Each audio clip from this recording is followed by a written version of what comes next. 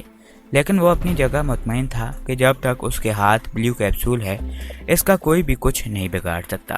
وہ ہر طرف سے محفوظ ہے، اور اسے یہ بھی معلوم تھا کہ اگر لانگ رینج رائفل سے بھی اس کو قتل کرنے کی کوشش کی، تب بھی اس کے پاس اتنا وقت ضرور ہو جائے گا کہ وہ کیپسول کو ککر سے ٹکرا کر توڑ سکتا ہے، یا اگر وہ اس کے ہاتھ سے چھوٹ جائے تو پھر اتنی بلندی سے نیچے سڑک پر گر کر ٹوٹنے سے اسے کوئی نہ بچا سکتا تھا۔ پھر نیچے جال بھی نہ تانے گئے تھے، اس کا مطلب تھا کہ ان کا کوئی آدمی اس پر قابو پانے کے لیے بلڈنگ پر نہیں چڑھ رہا، کیونکہ اسے معلوم تھا کہ ایسی صورت میں نیچے جال کا لگایا جانا ایک فطری اور لاشعوری عمل تھا۔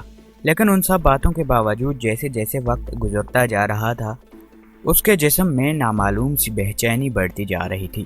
اسے ایسا محسوس ہو رہا تھا جیسے کسی بھی لمحے کچھ ہونے والا ہے، لیکن کیا ہونے والا ہے اس کا کوئی پتہ نہ تھا، اور نہ ہی کچھ ہونے کے بظاہر آثار نظر آ رہے تھے۔ اور پھر اچانک اس کی تیز نظریں سامنے والی بلڈنگ کے ایک کمرے کی کھڑکی پر پڑی، جہاں ایک کیمرہ نصب کیا گیا تھا اور کوئی شخص کھڑکی کے سامنے کھڑا تھا۔ اس نے نظریں ہٹا لیں کیونکہ وہ یہی سمجھا تھا کہ ٹیلی ویژن والے زیادہ واضح عکاسی کے لیے اس کے مقابل کیمرہ لائے ہوں گے۔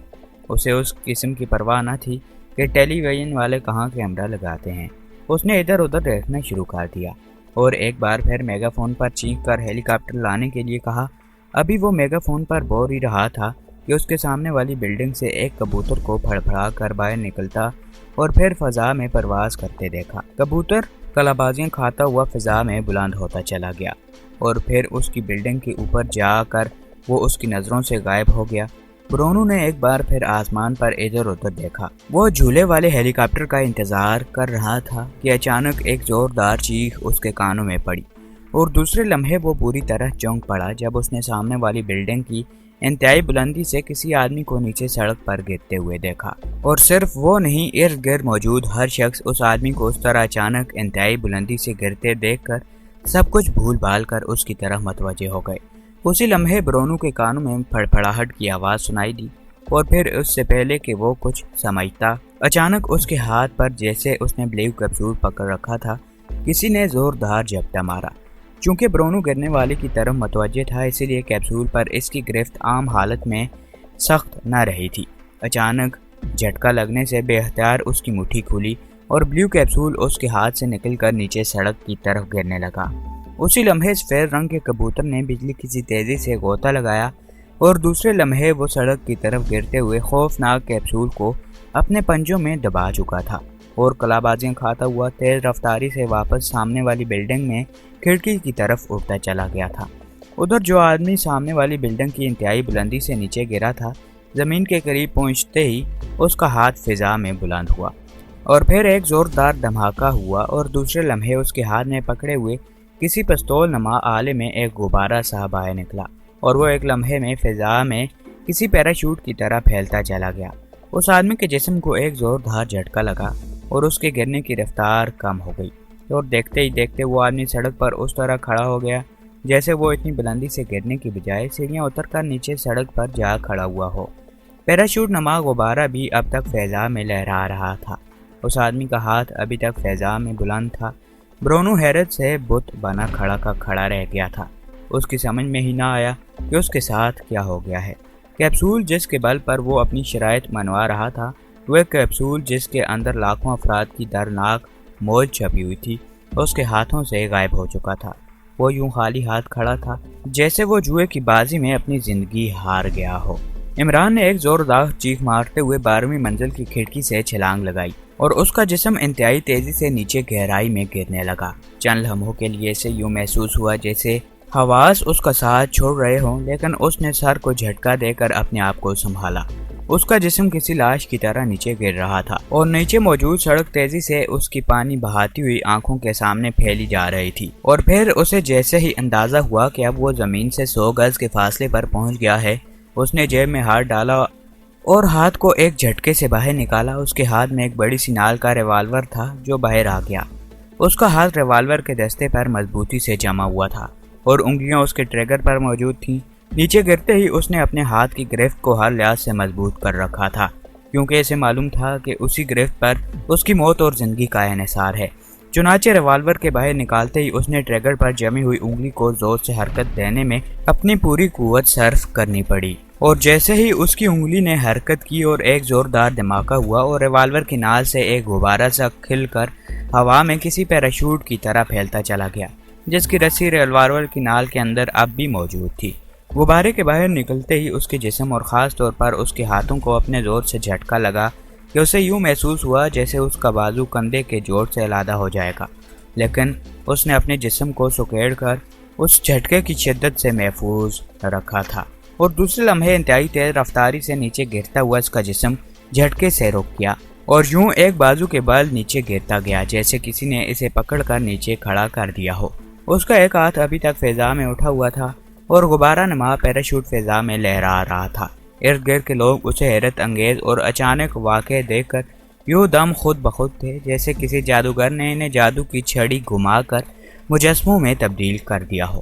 عمران کا چہرہ اسی کھڑکی کی طرف اٹھا ہوا تھا جہاں سے وہ کودا تھا، اور اسی لمحے اسی کھڑکی میں سے ایک شعلہ سا چمکتا ہوا دکھائی دیا، اور اس کے ساتھ ہی جس چھپکے میں برونو کھڑا تھا وہاں سے ایک ہلکی سی چینخ سنائی دی، اور دوسرے لمحے برونو ایک زوردار جھٹکا کھا کر چھپکے کی پچھلی دیوار سے ٹکرایا اور پھر وہ منہ کے بل آگے کو جھکتا ہوا چھپکے کی نیچی دیوار پر گرا۔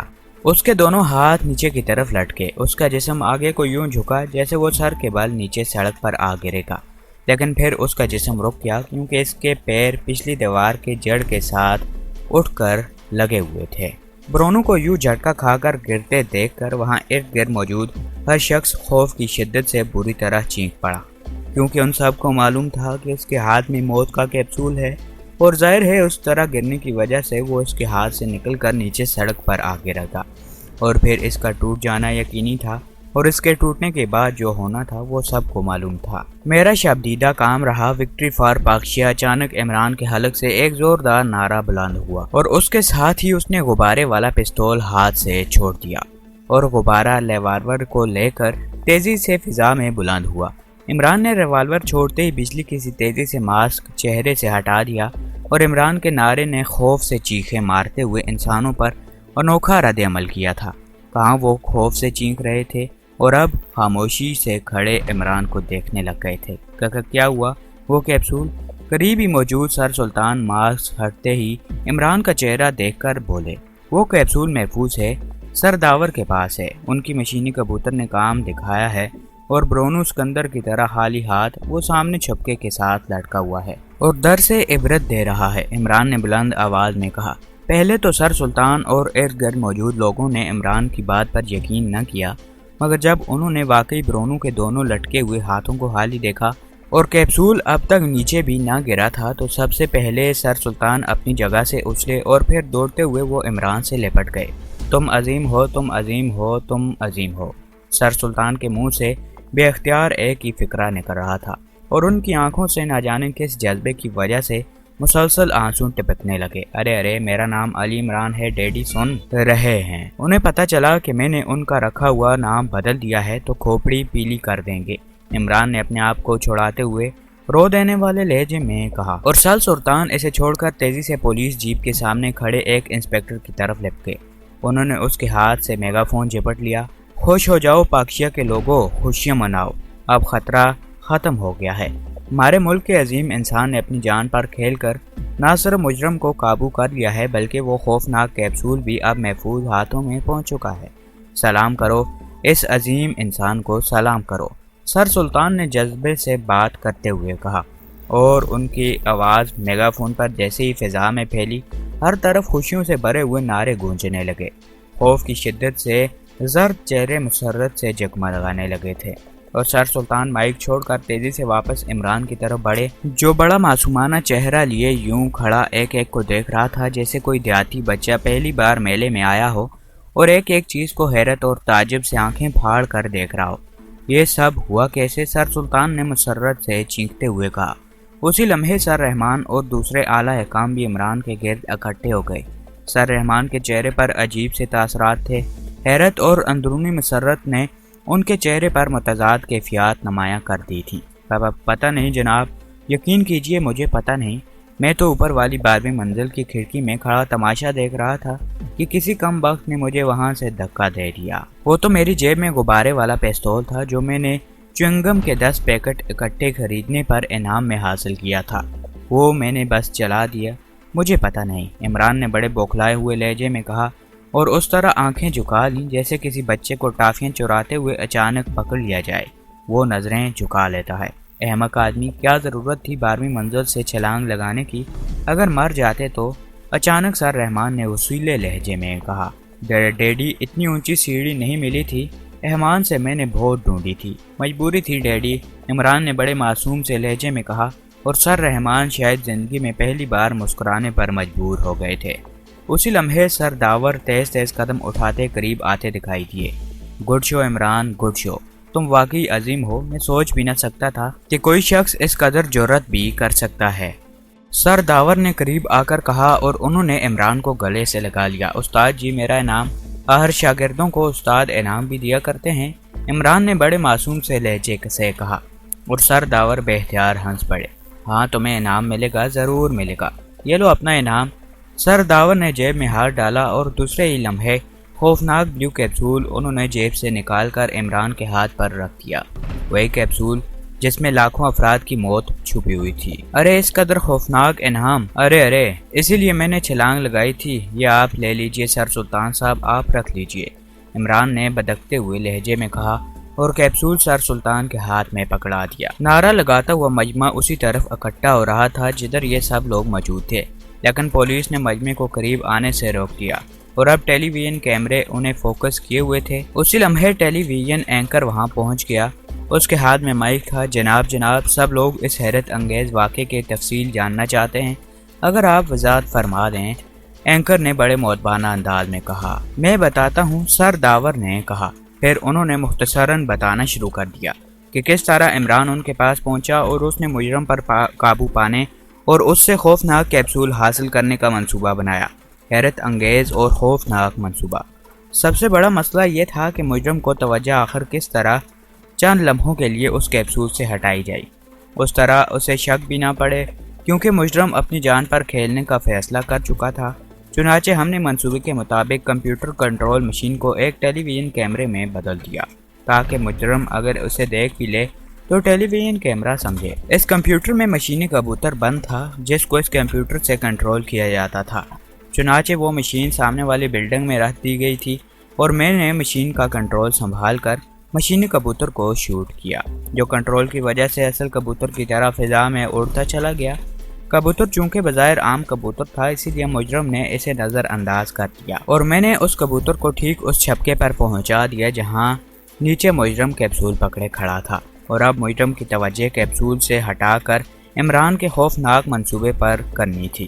اس کے 12ویں منزل کی کھڑکی سے یوں نیچے چھلانگ لگا دی کہ وہ بلندی سے گرا ہو۔ انسانی فطرت کے مطابق عمران کو یوں چیخ کر نیچے گرتے دیکھ کر مجرم کی توجہ اس کی طرف ہو گئی اور کیپسول پر اس کی گرفت ڈھیلی پڑ گئی، اور اسی لمحے میں نے چھپکے کے اوپر پرواز کرتے مشینی کبوتر کو کمپیوٹر کے ذریعے کنٹرول کرتے ہوئے مجرم کے اس ہاتھ پر جس میں کیپسول موجود تھا جھٹکا دیا، اور مشینی کبوتر نے اس ہاتھ پر جھپٹا مارا۔ چونکہ مجرم گرتے ہوئے عمران کی طرف متوجہ تھا، اسی لیے جھٹکا لگنے سے اس کی گرفت کیپسول پر ختم ہو گئی تھی اور کیپسول اس کے ہاتھ سے نکل کر نیچے گر پڑا۔ میں نے کبوتر کو غوطہ دیا اور دوسرے ہی لمحے کبوتر نے نیچے گرتے ہوئے کیپسول کو پنجوں میں دبایا اور پھر بجلی کی سی تیز رفتاری سے واپس اڑتا ہوا میرے پاس پہنچایا، اور میں نے اس کے پنجوں سے کیپسول حاصل کر کے جیب میں ڈال لیا۔ یہ وہی لمحہ تھا جب عمران کے قدم زمین پر لگے تھے، کیونکہ اس کی جیب میں پیراشوٹ فائر ریوالور تھا اور اس کی چھلانگ کے بعد اس کی زندگی یا موت کا انحصار اس ریوالور کے بروقت فائر پر تھا جو اس نے کر دیا۔ اور غبار نما جدید ترین پیراشوٹ نے زوردار عمل کے ذریعے اس کی رفتار کو کم کیا اور وہ یوں زمین پر اتر گیا جیسے وہ سیڑھیاں اتر کر نیچے آیا ہو۔ کیپسول حاصل کرتے ہی منصوبے کے مطابق میں نے ہیلیم گیس کا فائر برونو پر کیا، جو پہلے پھر کمپیوٹر فائرنگ ٹارگٹ پر تھا۔ اس گیس کے فائر سے برونو بے ہوش ہو کر چھپکے میں گر گیا اور اب کیپسول محفوظ ہاتھوں میں ہے اور مجرم بھی، سر داور نے تفصیل بتاتے ہوئے کہا۔ لیکن سر داور صاحب، اگر آپ کا مشینی کبوتر اس کیپسول کو اپنے پنجوں میں نہ دبا سکتا، آپ سے غلطی بھی ہو سکتی تھی، تو پھر اس کا کیا نتیجہ نکلتا؟ کیا آپ نے اس پر غور کیا تھا؟ اینکر نے کہا، ہاں، ہمیں معلوم تھا کہ اگر ایسا ہوا تو سب کچھ تباہ ہو جائے گا، لیکن ہم اتنے بچے نہیں کہ اس قدر خوفناک رسک لے لیتے۔ ہمیں معلوم تھا کہ جراثیموں والا یہ کیپسول ایک مخصوص مادہ سے بنایا گیا ہے، اور ہم نون مشینی کبوتر کو پنجوں میں ایسا مادہ لگا دیا تھا کہ کیپسول اس کے پنجوں سے اس طرح چمٹ جانا تھا جیسے لوہا مقناطیس سے چمٹ جاتا ہے۔ اسی لیے ہم مطمئن تھے کہ کبوتر بہرحال کیپسول کو پکڑ لے گا، اور آپ نے دیکھا کہ ایسا ہی ہوا، سر داور نے مطمئن لہجے میں کہا۔ لیکن اس مادہ نے جو کبوتر کے پنجوں میں لگایا گیا تھا اس وقت کیوں نہ اثر کیا جس وقت اس نے مجرم کے ہاتھ پر جھپٹا مارا تھا اور کیپسول مجرم کے ہاتھ میں تھا۔